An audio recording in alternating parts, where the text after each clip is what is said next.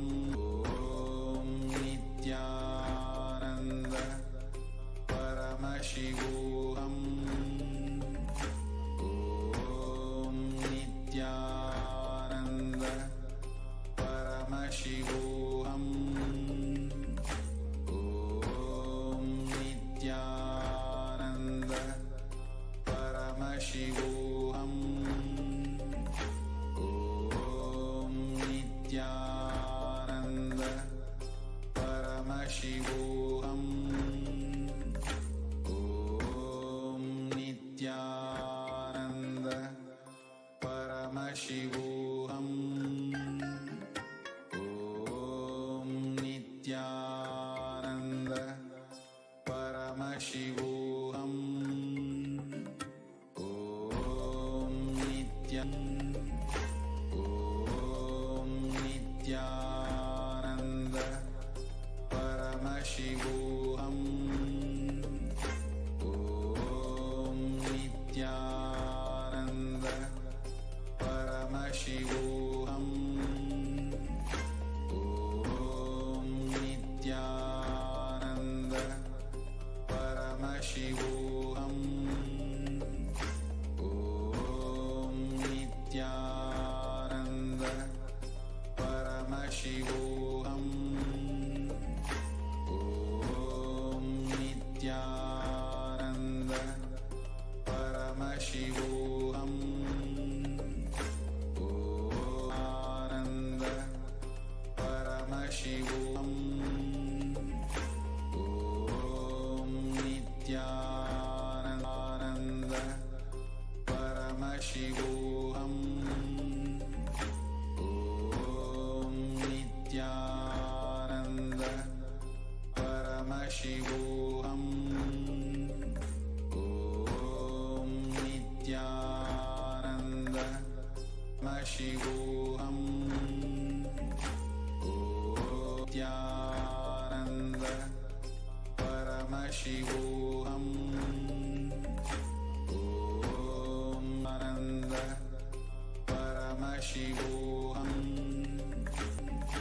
Om Nithyananda Paramashivoham. Om Nithyananda Paramashivoham. Om Nithyananda Shivoham. Om Nithyananda Paramashivoham. Om Nithyananda Paramashivoham.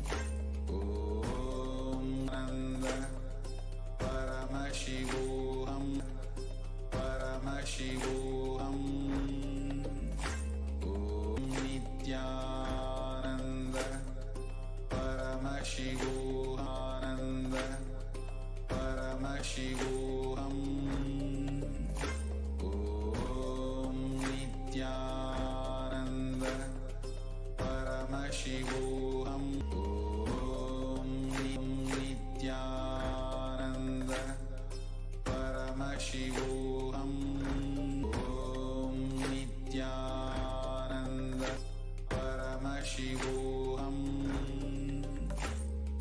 Om Nithyananda Paramashivoham. Om Nithyananda Paramashivoham. Om Nithyananda Paramashivoham. Om Nithyananda Paramashivoham. Om Nithyananda Paramashivoham.